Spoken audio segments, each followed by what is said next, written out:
Hi guys, आज हम एक बहुत ही ज़रूरी मुद्दे पर बात करने जा रहे हैं। Muscle soreness. मसल सोरनेस मतलब मस्कुलर पेन या मांसपेशियों का दर्द।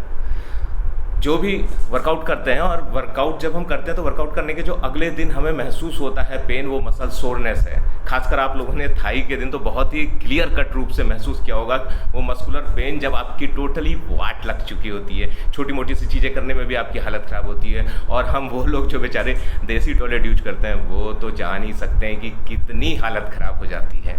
तो गाइज, यही मसल सोरनेस, और आज मेरे इस वीडियो में ABCD से लेकर के Z तक इस मसल सोरनेस के बारे में है। तो इसलिए आखिर तक आप देखिएगा कि क्या मसल सोरनेस है और कैसे हम इससे रिलीव ले सकते हैं, कैसे हम इस पेन को रिड्यूस कर सकते हैं।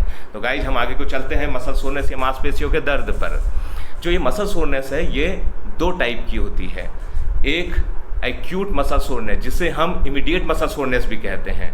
ये कब होती है देखिएगा, जब हम वर्कआउट करते हैं तो वर्कआउट करने के दौरान, एक्सरसाइज करने के दौरान या उसके तुरंत बाद जो मसल पेन होता है, मसल सोरनेस होती है, उसे एक्यूट मसल सोरनेस या इमीडिएट मसल सोरनेस कहते हैं। और इसकी वजह है वर्कआउट के दौरान जो लैक्टिक एसिड बिल्टअप होता है, उसकी वजह से ये मसल सोरनेस होती है, इमीडिएट मसल सोरनेस।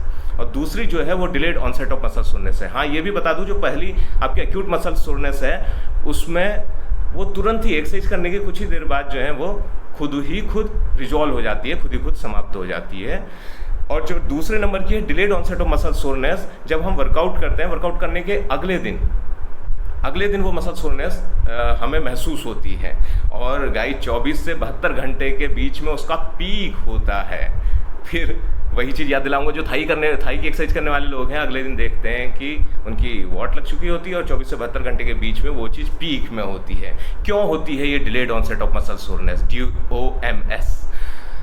जब हम कोई नई एक्सरसाइज करते हैं, नया वर्कआउट करते हैं, या फिर कोई पुराना वर्कआउट ही कुछ और ज़्यादा इंटेंसिटी के साथ और ज़्यादा ड्यूरेशन पर हम करते हैं, तो तब क्या होता है कि जो हमारे मसल फाइबर्स हैं उनमें माइक्रोस्कोपिक टीयर्स, मतलब बहुत छोटी मोटी सी टूट फूट होती है, या वो मसल फाइबर्स को जोड़ने वाले जो कनेक्टिव टिश्यूज हैं उनमें कोई छोटी मोटी सी माइक्रोस्कोपिक टीयर्स या छोटी मोटी सी टूट फूट होती है। उस वजह से delayed onset of muscle soreness होती है, जिसकी वजह से सारी एक्सरसाइज करने वाले परेशान रहते हैं। उन्हें ये मस्कुलर और ये मीठा मीठा सा दर्द होता रहता है। गाइज, जिन लोगों को इससे बहुत ज़्यादा, वैसे ये एक नेचुरल एडॉप्टिव रिस्पॉन्स है। जब भी हम कोई नया एक्सरसाइज या नया वर्कआउट करेंगे या फिर ज़्यादा इंटेंसिटी के साथ करेंगे तो ये हमें होगा।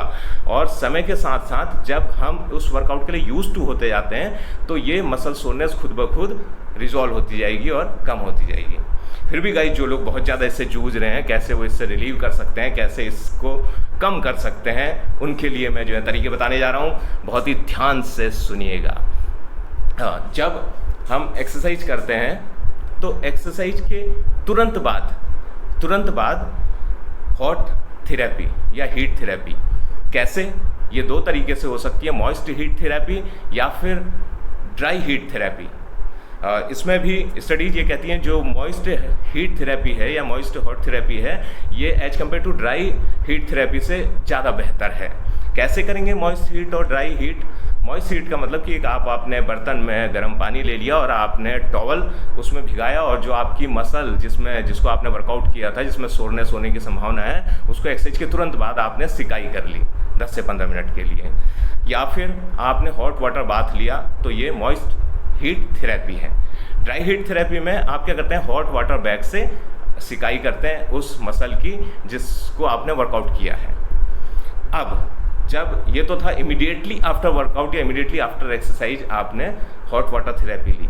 बाद के आवर्स में आप क्या करते हैं, कोल्ड थेरेपी लेते हैं। कोल्ड थेरेपी में आप क्या करते हैं, आइस पैक्स का इस्तेमाल करते हैं। आइस पैक्स से आप 10 से 15 मिनट तक अपनी मसल की थेरेपी या उसकी सिकाई करते हैं। और ये चीज़ आप दिन में 3 से 4 बार कर सकते हैं। साथ ही इसमें आप जो कोल्ड वाटर बाथ है वो भी कर सकते हैं। ध्यान दीजिएगा कि जो आइस है वो डायरेक्टली स्किन को टच नहीं करनी चाहिए। आगे चलते हैं, और क्या तरीके हैं, और भी तरीके हैं, वेट कीजिएगा। दूसरे जो तरीके मैं बताने जा रहा हूँ उनमें है एंटी इन्फ्लेमेटरी या एंटीऑक्सीडेंट रिच फूड्स। उन्हें हम लेते हैं तो वे भी हमें मसल सोरनेस के पेन को रिड्यूस करने में हेल्प करते हैं। जैसे वाटरमेलन, तरबूज, इसमें एक कंपाउंड होता है सिट्रुलिन, एल सिट्रुलिन। और ये एल-सिट्रुलिन एक अमीनो एसिड है जो मसल सोरनेस को रिड्यूस करने में हेल्प करता है। साथ ही चेरी जूस, पाइनएप्पल, अनानास या जिंजर, ये एंटी इन्फ्लेमेटरी और एंटीऑक्सीडेंट रिच फूड्स हैं। इन्हें लेने पर ये मसल सोरनेस को रिड्यूस करने में हेल्प करेंगे। फिर कुछ हमारे एंटी इन्फ्लेमेटरी सप्लीमेंट्स हैं, उन्हें भी ले सकते हैं। उसमें करक्यूमिन नाम से जो सप्लीमेंट्स आएंगे आप उनका यूज कर सकते हैं। ये जो करक्यूमिन है, क्या है ये टर्मरिक, जो हल्दी हम यूज करते हैं अपने डेली स्पाइसेस में, उसमें पाया जाने वाला एक कंपोनेंट है करक्यूमिन, और ये हेल्प करता है आपके मसल सोरनेस के पेन को रिड्यूस करने में। साथ ही फिश ऑयल या फिर कोई और ओमेगा 3 फैटी एसिड्स वाले जो सप्लीमेंट्स हैं उनका भी हम यूज करेंगे तो वही मसल सोरनेस को कम करने में हेल्प करते हैं।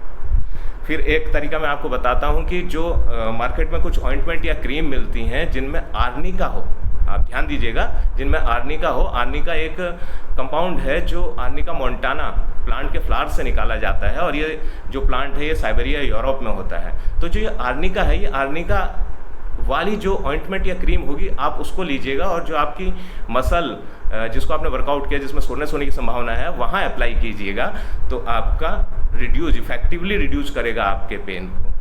साथ ही कुछ फोम रोलिंग एक्सरसाइज भी होती हैं। जो फोम रोलर हैं वे एक प्रकार का सेल्फ मसाज हैं। ये जहाँ से हम जिम के इक्विपमेंट परचेज करते हैं वहाँ आपको फोम भी मिल जाएंगे, और फोम रोल, इन फोम रोल को कैसे यूज करना है, वैसे तो यूज करने के लिए बहुत सारे यूट्यूब पर वीडियोज हैं, आप देख सकते हैं, लेकिन एक तरीका मैं ऐसे ही यहाँ पर बता देता हूँ आपको, जिसमें आप क्या करते हैं, फ्लोर पे उस फोम को रख लेते हैं, और जो आपकी मसल है, जो मसल जिसमें सोरनेस आने की संभावना है, उस मसल को आप उस फोम के ऊपर रखते हैं और अपनी बॉडी को उसके ऊपर रोल करते हैं।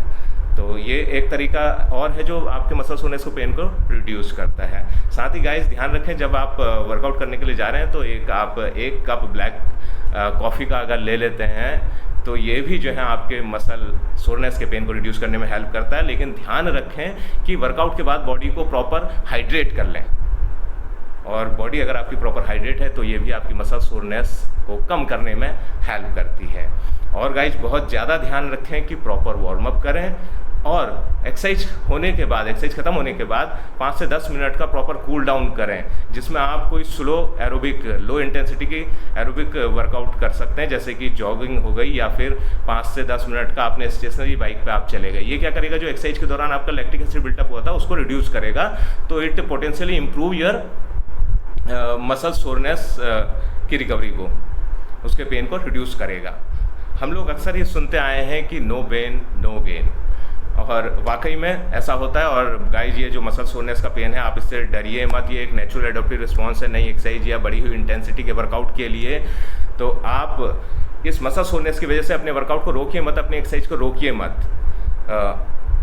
जब आपका मसल सोरनेस, ये पेन उस पर्टिकुलर मसल का ख़त्म हो जाता है, तो तब जाकर के आप अपना वर्कआउट शुरू कर दीजिए।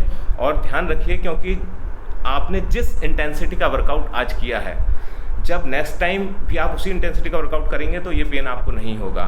तो आपने क्या करना है, धीरे धीरे अपनी वर्कआउट की इंटेंसिटी को बढ़ाना है, जिससे कि, और साथ ही प्रॉपर वार्म अप और कूल डाउन भी करना है, और धीरे धीरे बढ़ाना है, और साथ ही उसके संग अपनी जो फॉर्म है उसको बहुत प्रॉपर रखना है। इससे आपकी इंजरी के चांसेस भी नहीं रहेंगे, और साथ ही साथ आपको जो मसल सोरनेस है वो भी इतनी ज़्यादा नहीं होगी, और होगी तो बहुत कम होगी, और इतनी ज़्यादा नहीं होगी कि आपको वर्कआउट ही छोड़ना पड़े, आपकी हालत ख़राब हो जाए, आपकी वाट लग जाए। एक और ज़रूरी बात, वैसे तो ये मसल सोरनेस जो है खुद ब खुद ही रिजॉल्व हो जाती है, खुद ब खुद ही ख़त्म हो जाती है। लेकिन अगर किसी के केस में, एक्सेप्शनल केसेस में ऐसा होता है कि 1 हफ्ते के बाद तक भी ये मसल सोरनेस आपको रह रही है, और आपको बहुत ज़्यादा कमजोरी, वीकनेस महसूस हो रही है, डिजीनेस महसूस हो रही है, और ब्रीथिंग में प्रॉब्लम हो रही है, तभी आपको डॉक्टर के पास जाने की ज़रूरत है। अन्यथा ये जितने तरीके मैंने बहुत सारे आपको बताए, इनको आप यूज करेंगे, यूटिलाइज करेंगे, तो ये डेफिनेटली आपके पेन को रिड्यूस करेगी, और आपको और ज़्यादा एक्सरसाइज करने में और आपकी रिकवरी को बढ़ाने में डेफिनेटली हेल्प करेगी।